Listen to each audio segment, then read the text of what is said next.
Hello, everyone. This is Professor Mansi Doshi here. I'm so glad today to be a part of your success journey, a little contribution in exactly making you understand what our subject, secretarial practice, is all about. I never say it SP, I always say it strength and power. Because ये एक ऐसा subject है जिसमें ऐसा strength है, ऐसा power है जो आपको यहां से यहां लेके जा सकता है। सी हम हमेशा बात करते हैं कि अकाउंट्स सब्जेक्ट है जिसमें हम फुल स्कोर कर सकते हैं। हम हमेशा बात करते हैं मैथ्स सब्जेक्ट है जिसमें हम फुल स्कोर कर सकते हैं। बट मैंने अभी आपको क्या बताया, स्ट्रेंथ एंड पावर। अपने एसपी सब्जेक्ट में एक ऐसा पावर है, एक ऐसा स्ट्रेंथ है जो आपको एक हाइट तक पहुंचा सकता है। बट उसके पहले my self professor Mansi Doshi, I am a BCom MCom. I have completed CS final year a group. I'm teaching since 7 years and I've taught around 5,000 plus students. So I always believe कि जो अपना commerce है ना बेटा, is always quality and quantity both. हम अगर सिर्फ quality लिख के आएंगे और क्वांटिटी नहीं होगा तो हमको मार्क्स नहीं मिलेगा। अगर हम सिर्फ क्वांटिटी लिख रहे हैं, क्वालिटी नहीं लिख रहे हैं, तो ये भी नहीं चलेगा। तो जो भी हमारे थ्योरी सब्जेक्ट्स है कॉमर्स में, with regards to economics, with regards to OCM and SP, हर जगह पर what is compulsory is writing quality and quantity both. But talking about our precise subject, secretarial practice, basically strength and power. Come on guys, we can do it. अगर हम accounts और maths में 100 on 100 ला सकते हैं तो हम theory को क्यों नहीं बीट कर सकते? Let's do it guys. We can work together on it. आज हम ये सोचते हैं कि हम 95 प्लस कैसे ला पाएंगे एसपी में।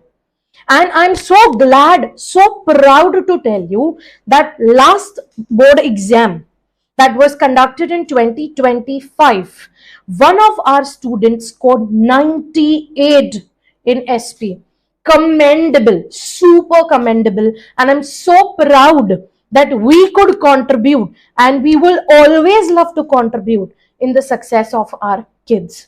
So starting with the subject, beta, पहले start करेंगे अपने पेपर पैटर्न से। What about our paper pattern?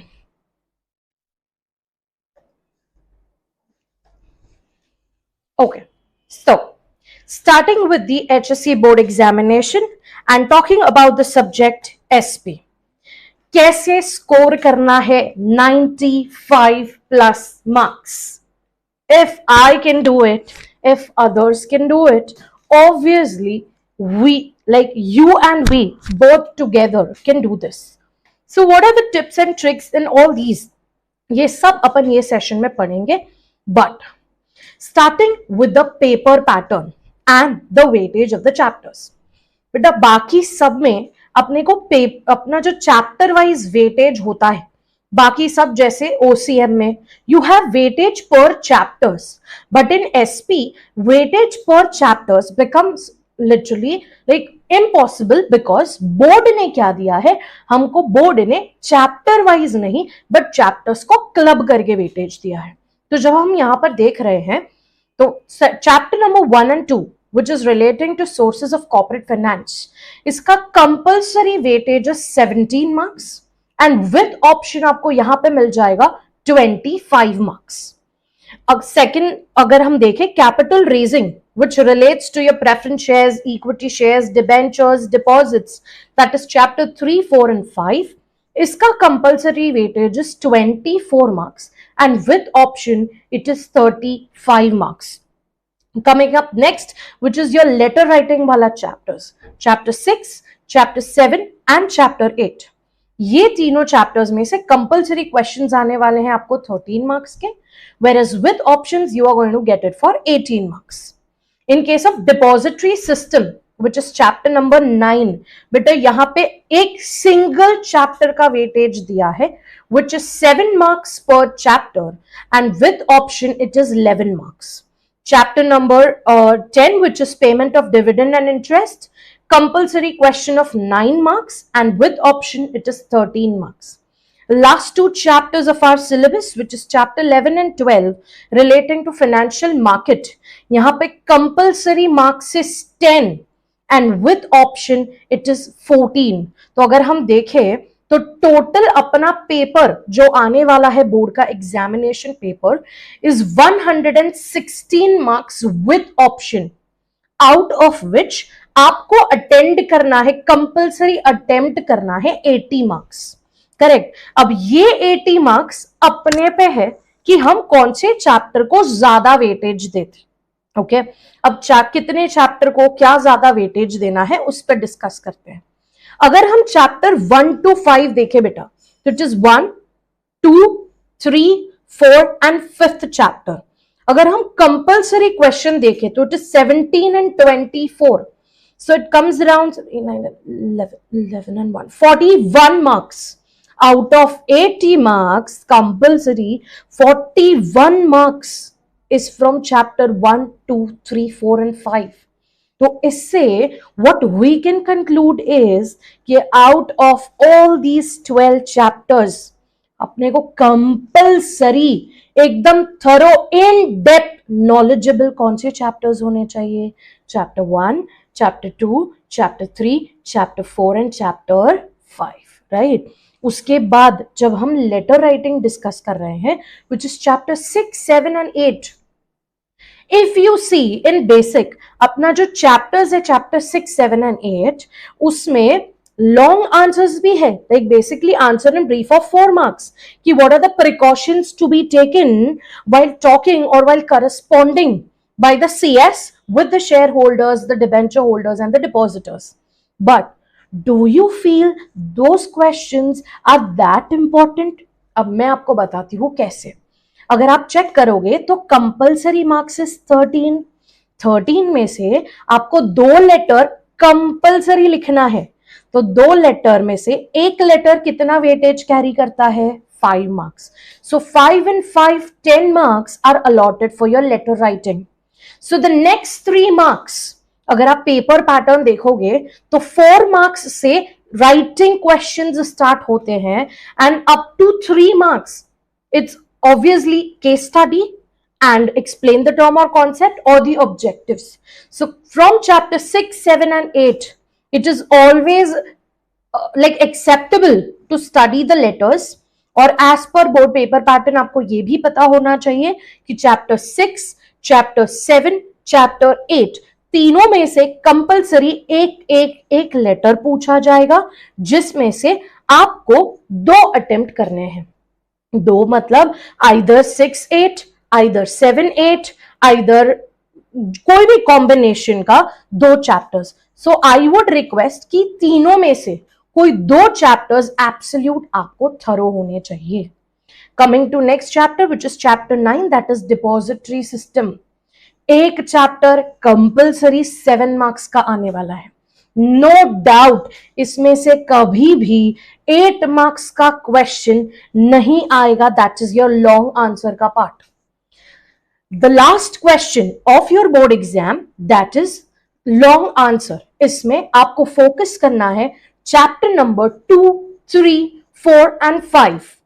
5 be rarest of cases, but it should always be chapter 2, chapter 3 and chapter 4. If you go towards the last, that is chapter number 10, इस chapter में से भी compulsory 9 marks के weightage का question आने वाला है। And again ये डिविडेंड और इंटरेस्ट का जो चैप्टर है इसमें से distinguish is of extreme importance. हमने पढ़ा था dividend interest, interim dividend, final dividend, right? I hope you guys remember dividend is what? Return given to the shareholders. Interest is what? Return paid to the creditors. Interim dividend paid between 2 AGMs. Final dividend paid after the completion of financial year. Extremely important distinguish. ये chapter में से distinguish का weightage will be the highest. मतलब एक distinguish तो compulsory ये chapter में से पूछा जाएगा। Coming to next, financial market, chapter number 11 and 12. Compulsory weightage is 10 marks of both the chapters. और again यहाँ पे primary market, secondary market वाला distinguish. And money market capital market वाला distinguish is of extreme important. So if you ask me कि ma'am weightage like अगर हम अब study कर रहे हैं, अगर हम रिवाइज कर रहे हैं, तो what should be the sequence? तो I would always tell you start with chapter number 2. So it should be chapter number 2, chapter number 3, chapter number 4, chapter 5, chapter 10, chapter 9, chapter 1, chapter 6, 7, 8, and then 11 and 12. I hope you have noted this down. Okay. Coming to the paper pattern of SP paper. Okay, so first question जो हमारा होता है, question number 1, starting from question A to J. हमारे text book में जब हम देखेंगे तो it is question number 1 A to J is compulsory of the objectives part. अब ये objectives part में से आपको 5 क्वेश्चन पूछे जाएंगे एंड कंपल्सरी आपको अटेम्प्ट करने हैं 5, right? There is no option. अच्छा, अगर हम गवर्नमेंट का सिलेबस चेक करें जो हमको गवर्नमेंट ने दिया है, तो 80 marks is your return paper and 20 marks is your ABT, right? That is what we say as internals. Okay, so 20 marks of ABT comprises of the whole objectives. Again, 80 marks में से 20 marks, that is your first question, is absolutely based on objectives. Plus आपका question number 3, that is case study. Case study में भी 6 marks के आपको क्या पूछे जाने वाले हैं? ऑब्जेक्टिव्स. सो अगर हम देखें तो out of total 100 marks 20 marks ABT that comprises of objectives. Again 20 marks in written paper that comprises of objectives, and again case study worth 6 marks in written paper that comprises of objectives. तो अगर हम total देखें out of 100, 46 marks is objectives जो हमको government ने 1 word लिखने के लिए दिया है. Now you only tell me, attempting 8 marks का answer is easy or attempting 1 mark का 8 questions is super easy? बोलो बोलो बोलो बोलो बोलो. I feel attempting 1 mark का 8 answers like 1 word करके अगर हम 8 marks का attempt करें, 8 word लिखने के 8 marks, whereas वो 8 marks का एक आंसर 4 पेज का अटेम्प्ट करने के लिए 8 marks. So I would always tell you, आपको ऑब्जेक्टिव्स कोई रात को भी पूछे तो भी आपको ये ऑब्जेक्टिव्स नींद में भी आने चाहिए. Your objectives should be absolutely thorough, starting from select the correct option to match the pairs to give 1 word. ये A to J में से आपको कोई भी 4 सब क्वेश्चंस पूछे जा सकते हैं and every question will have 5 sub questions in it. 5 question पूछे जाएंगे, आपको 5 अटेम्प्ट करने हैं. और सबसे इंपॉर्टेंट, ऑब्जेक्टिव्स में हर जगह आपको कंपल्सरी क्वेश्चन प्लस आंसर लिखना है. Okay, compulsory, there is no other option. Whether you write select the correct option, whether you write match the pairs, आपको compulsory अभी correct the option है तो आप पूरा sentence लिखोगे और वो जो correct option है उसको underline करोगे. Again match the pairs, आपको A side भी लिखना है, B side भी लिखना है. The same is with 1 word, true or false, odd one, complete the sentences, select the correct option. Obviously, answer in 1 sentence के लिए आपको question नहीं लिखना है, वहां पे आप directly answer attempt कर सकते हो. Okay, arrange in proper order में भी you can directly opt for writing the answers. Coming to second, that is explain the following terms and concepts. A very important and easiest question that we can ever come across. बहुत सारे terms हमने पढ़े, पूरे साल हमने conceptual clarity ली, अब उस पे काम करना है. 2 marks per question पर explain the term and concept आपको कितने का आएगा बेटा? 2 मार्क का. और आपको अटेम्प्ट कितना करना है? Any 4. So total, that is without option, you have to attempt of 8 marks and with option you will be attempting it for 12 marks. I would say जो 4 में आप कॉन्फिडेंट इनफ हो, जो 4 में आपके पास क्वालिटी एंड क्वांटिटी दोनों लिखने के लिए अवेलेबल हो, उसी को ऑप्ट करना. I wouldn't recommend writing all the 6 because generally theory papers are lengthy. तो ये कंप्लीट करना थोड़ा पॉसिबल नहीं होगा. तो I would suggest attempt any 4 but be very clear about the ones that you are attempting. तो कोई भी एक explain the term and concept आप अटेम्प्ट करोगे और वो एक अटेम्प्ट कितने मार्क्स का होगा, 2 मार्क्स. तो आपको टोटल कितने अटेम्प्ट करने हैं, 4. ओके अब जब ये explain the term and concept आप अटेम्प्ट करोगे तो how are you going to write it down. Firstly आपको टाइम एलोकेशन लेके चलना है. यहां पे थियोरी पेपर्स में ऐसा हो सकता है कि आपको सब कुछ आता हो, but because of lack of time आप आपके पेपर को कंप्लीट नहीं कर सकते हो. So in this case, what is extremely important is writing practice.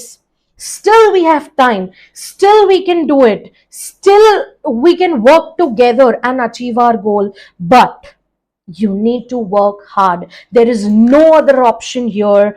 Coming to our define the term or concept, I have allotted 5 marks for each define the term and concept. तो total आपको 4 attempt करने हैं which comes to around 20 marks. अब आपको लिखना कैसे है define the term and concept. पहले आप लिखोगे meaning which is 2 to 4 lines. उसके बाद आप लिखोगे definition which is 2 to 4 lines. बाद में आप उसका बेसिक एक्सप्लेनेशन दोगे. ये जो define the term and concept है मिनिमम हाफ पेज का होना चाहिए बिकॉज 2 मार्क्स का क्वेश्चन है. Minimum it should be half page. And the extreme most important point is underline keywords. Keywords को अंडरलाइन करोगे तो वो एक हाईलाइट देगा कि जो पेपर चेकर है वो अंदर का रीड बहुत रेयरेस्ट केसेस में करेगा और वो आपके हाईलाइटेड वर्ड्स को रीड करके आगे बढ़ते जाएंगे. वो coming to the next question, study the following case situation and express your opinion. Basically ये कैसा क्वेश्चन है पता है, हम जब 8th 9th 10th में थे हम कॉम्प्रिहेंशन पढ़ते थे और उसमें से हम आंसर्स ढूंढ के लिखते थे. तो जनरली ये जो क्वेश्चंस होता है केस स्टडी या सिचुएशन या express your opinion is one and the same. अब आपको यहां पे पूछे जाएंगे कि 3 केस स्टडी आपको अटेम्प्ट करने हैं एनी 2 पर case study. It is 3 marks allotted और out of 3 you have to attempt any 2. So without option यहां पे मार्क्स हो जाएंगे 6 एंड विद ऑप्शन यहां पे हो जाएंगे 9. ध्यान से सुनना, कभी कभार ऐसा हो जाता है कि हमारा अजम्पशन और सामने वाले पेपर चेकर का अजम्पशन सेम ना हो. In this case, I would suggest writing all the 3 case studies because this is kind of an objective answer. यहाँ पे आपको yes, no, whether it is IPO, FPO ये बता के सिर्फ सेंटेंस लिखना है.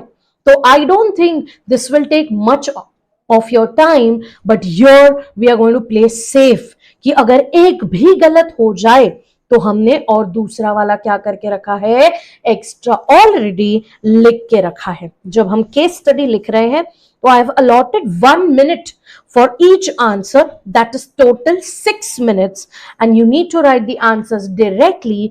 भले ही ये ऑब्जेक्टिव है but it is kind of 1 sentence. तो यहां पे आपको क्वेश्चन लिखने का जरूरत नहीं है, you will directly opt for writing the answers. तो अगर अभी तक मैं आपको टाइम एलोकेशन बताऊं तो ऑब्जेक्टिव्स 20 ऑब्जेक्टिव्स लिखने थे.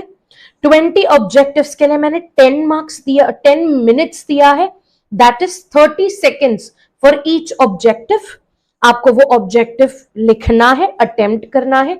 30 seconds is more than enough. ये कंप्लीट करने के लिए आपको राइटिंग प्रैक्टिस बहुत ज्यादा जरूरी है. सो 20 मार्क्स, 30 seconds each, तो 10 minutes for objectives. Next, define the term and concept के लिए मैंने allot किया है 20 minutes and case study के लिए I have allotted 6 minutes. तो अगर अभी तक हम यहाँ पे देखें 20 minutes, 10 minutes, that is 30 minutes, and case study पे आते आते it comes up to 36 minutes, and I feel कि 36 minutes में question 1, 2 and 3 can be easily completed. Moving to the next question, that is distinguish between. I will help you out with the important distinguish between that I feel कि ये chapters plus these topics are extremely important. These are suggestive questions that can be asked, but it is not compulsory कि इसी में से पूछा जाए. So these are suggestive in nature, advisory in nature. Distinguish between आपको attempt करना है any 3 out of 4 and एक डिस्टिंग्विश पूछा जाएगा आपको फॉर 4 मार्क्स. तो अगर आप 3 अटेम्प्ट करते हो तो it is without option 12 marks and with option it is 16 marks. I hope आपको पता होगा, हमने क्लास में डिस्कस किया था कि डिस्टिंग्विश के लिए हम हमेशा 2 कॉलम्स बनाते हैं. जो मेन पॉइंटर्स है जैसे मीनिंग, पर्पस, ऑब्जेक्टिव, वो हमेशा हम बीच में लिखते हैं and then we explain the points. So distinguish should be, for example अगर हम ले रहे हैं equity shares and preference shares, so what we'll write is the meaning. Equity shares are those shares which are not preference shares. Then the second side are we going to write is preference shares are those shares which have 2 preferential rights. Then we'll write the purpose, the kind of dividend that they get, right? Whether it is fixed, fluctuating. So it should only always be divided into 2 columns, equity shares, preference shares, and then in between it should be the pointers, right? I hope this is clear. The important questions for distinguish should always be like fixed capital and working capital from chapter number 1. Yeah, that's extremely important. Equity shares, preference shares, shares and debentures, owned capital and borrowed capital, transfer of shares, transmission of shares, interim dividend, final dividend, dividend and interest, money market, capital market, primary market, secondary market, IPO, FPO, that is initial public offer and further public offer, rights shares and bonus shares, and dematerialization and rematerialization. These are the extreme most important distinguish that you cannot leave any of them. When you are attempting distinguish between, I told you that 2 column होना चाहिए, बीच में pointers होना चाहिए. एक distinguish के लिए मैंने आपको 12 मिनट्स अलॉट किया है एंड आई होप आपको पता होगा कि डिस्टिंग्विश बिटवीन में आपको मीनिंग प्लस 6 पॉइंटर्स लिखने हैं. So that comes to around 7 points, right? Minimum 1.5 page to a maximum of 2 pages. एक distinguish between के लिए I have allotted you 12 minutes. आपको 3 attempt करना है, which comes to 36 minutes. Okay. Coming next to answer in brief, which is each of 4 mark. आपको कितने attempt करने हैं? Any 2 out of 3. जनरली ये जो 4 मार्क का क्वेश्चन होता है इसमें ऐसे पूछे जाते हैं, state any 4 factors affecting fixed capital requirement, state any 4 features of interim dividend, state any 4 features or state any 4 provisions of issue of debentures. So in such question which is of 4 marks, specifically वहां पे दिया होगा कि आपको attempt करना है any 4 pointers, right? तो वहां पे आप 4 के बदले 5 या 6 लिख के आओगे, विच इज ऑलवेज रिकमेंडेड. ठीक है, यहां पे भी आपको कैसे लिखना है जब आप लिख रहे हो, 8 मार्क्स का है, यू हैव टू अटेम्प्ट 2 पर, like each question is of 4 marks, 12 minutes for each answer. Again your total comes to 24 minutes. जब हम ये शॉर्ट नोट्स लिख रहे हैं which is your question number 5, तब हम लिखेंगे पहले तो मीनिंग 2 to 4 लाइन्स, उसके बाद आप उसको डिफाइन करोगे 2 to 4 lines, then you are going to write pointers. भले ही 4 पूछा गया है बट हम अपने सेफ साइड के लिए लिख के आएंगे 6 to 7 points and then again you will give it an explanation, right? हर जगह पर जहां भी पॉसिबल हो सके please underline key words. Okay, coming with question number 5, I can tell you some of the important questions जो आपको कहीं पे भी छोड़ना नहीं है. which is fixed capital and uske factors, working capital and their factors, then public deposit, bond and its features, share and its features, loans from commercial bank, which is overdraft, cash credit, then ADR, GDR, American Depository Receipt, Global Depository Receipt, basically raising money from investors in foreign market, public offer, IPO and FPO, rights issue, bonus issue and their provisions, issue of shares, that is ESOS, ESPS, private placement, share certificate and its contents, requirements as per SEBI for issue of debentures, terms and conditions for accepting deposits, disadvantages and the advantages of depository system, the constituents of depository system, the legal provisions for declaration of dividend, the legal provisions for payment of dividend, unpaid and unclaimed dividend, जो हमने पढ़ा था आईईपीएफ वाला question. अगर company dividend declare कर रहा है तो 5 डेज में एक अलग अकाउंट में ट्रांसफर करना है, within 30 days it has to be distributed, which remains unpaid and unclaimed shall be transferred to unpaid and unclaimed dividend account. An extremely important answer. Interim dividend, interest, money market and its features, capital market and its features, the two stock exchanges of India, which is BSE and NSE, SEBI and its function, which is extremely important, and any 5 functions of stock exchange. So these are some of the important questions जो आपको एकदम thorough होना चाहिए। आगे, the next question, that is question number 6, is justify the following. Justify the following का most important chapters, major chapters जिसमें से justify the following आ सकता है is chapter 2, chapter 3, chapter 4, chapter 5, chapter 9, chapter 10, 11 and 12. I'll repeat it once again. It's chapter 2, 3, 4, 5, 9, 10, 11 and 12. Now, there is a lot of confusion regarding justify the following. What is justify? To be very true, ये जो statement दिया है वो absolutely correct है। आपको ये नहीं लिखना है whether the statement is correct or incorrect, yes or no, true or false. Here जो board ने question पूछा है is absolutely correct. स्टेटमेंट एकदम सही है, आपको रीजंस लिखना है कि ये स्टेटमेंट क्यों सही है। अब जब हम मैथ्स पढ़ते थे बेटा, जब हम 8th 9th 10th में थे, तब हम पढ़ते थे कि x plus y is equals to z और a plus b is equals to c, and then we write hence proved.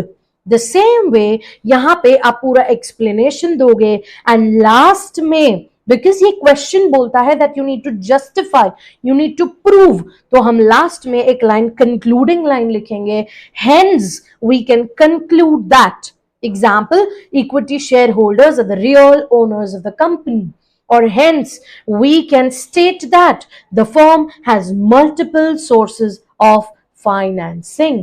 Correct? तो आपको यहां पे लिखना क्या है, जब जस्टिफाई द फॉलोइंग अटेम्प्ट करोगे तो you have to make sure that answers are always written in point wise.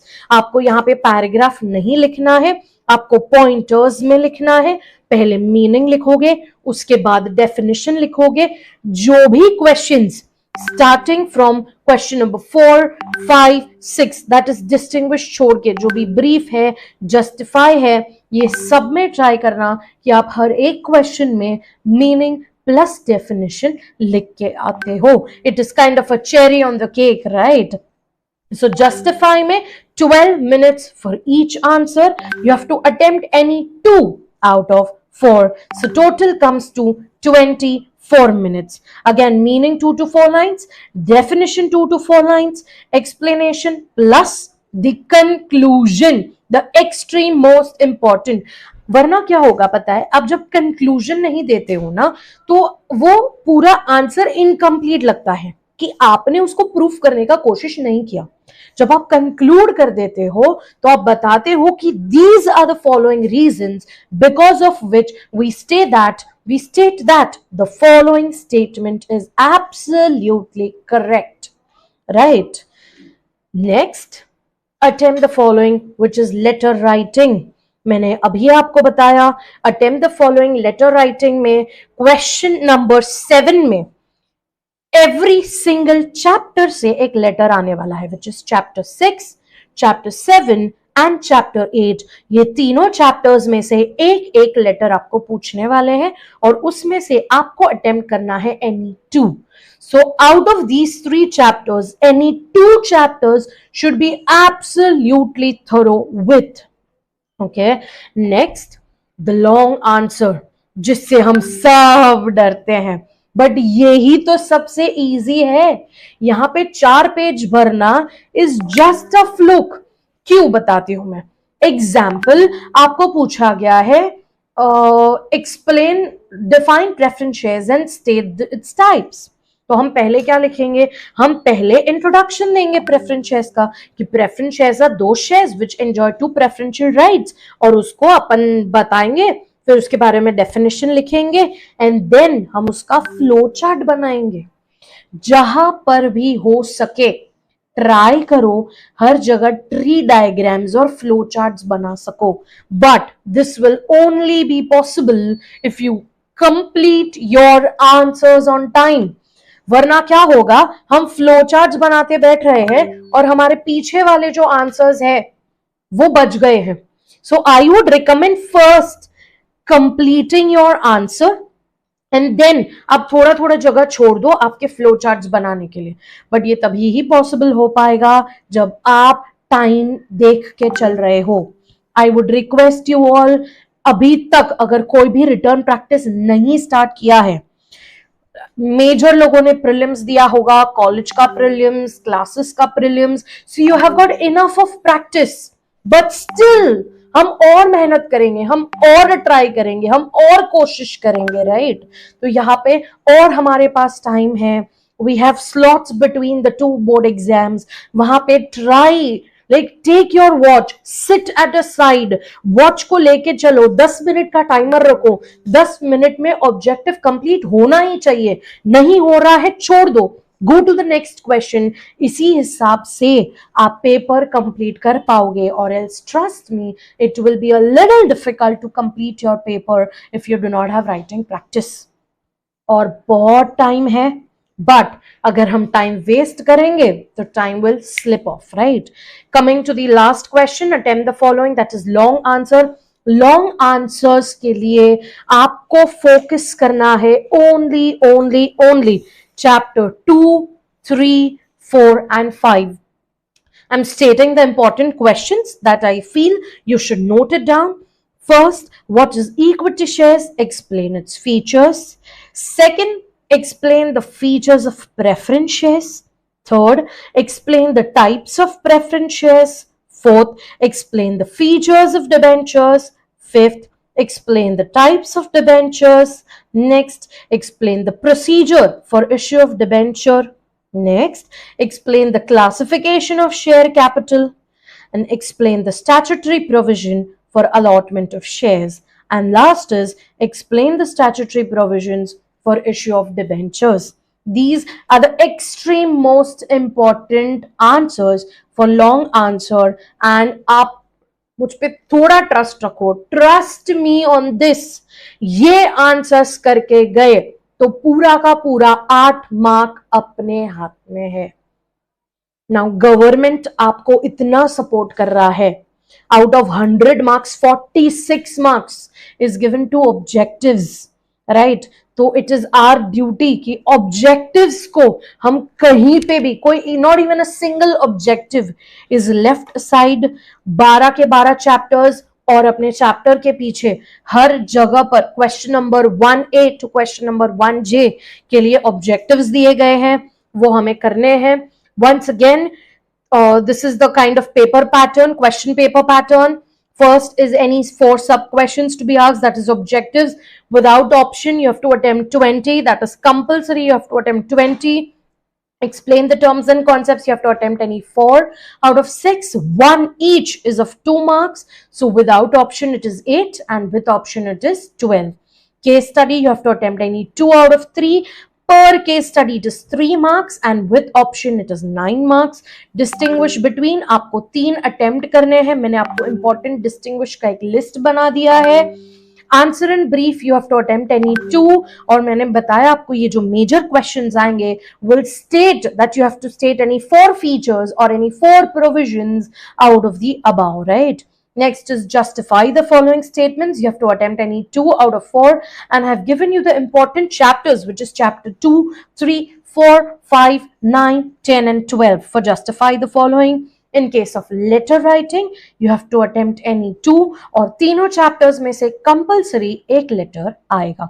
तो आपको 2 चैप्टर एकदम थरो होने चाहिए. And last is attempt the following which is long answer, that is you have to attempt any 1 out of 2 and I have given you the list of important questions. Now, with an important tips and tricks that you need to remember. कोई भी objective अगर आप cancel करते हो then वो पूरा objective का जो अपने सेंटेंस लिखा है वो आपको कैंसिल करके वापस उसको रीराइट करना है.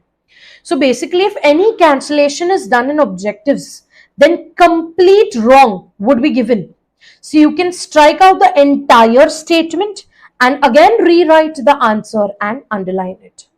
In case of board examination, you can use only black or blue pen and same ink too, and that should be waterproof because गलती से आप पानी लेके बैठे हो, spill हो गया, आप कहीं ink pen या कुछ use कर रहे हो तो वो पूरा spread out हो जाएगा. You cannot change your brand of pen in middle of the paper. जो पेन स्टार्ट से लेके रखे हो, अगर आपके पास कोई पेन की कमी है तो बेटा पेन बल्क में परचेज कर लेना so that you don't change your ink. And you cannot carry any smart watch with you. That is an exact provision that the boards follow, right? Now, if I can do it, you can do it. We can do it together, right? So I hope everybody will now never speak as secretarial practice. It should be strength and power, right? So before concluding, I'll tell you, if you have done any mistake, mistakes are part. Mistakes increases your experience, right? Mistakes increases your experience and experience decreases your mistake. अभी time है, papers लिख लिख के practice करो जितना हो सकता है. There is only one way, that is hard work, right? If you learn from your mistakes then others learn from your success. I hope you have a great board exam and see you all soon with flying colors. Thank you so much.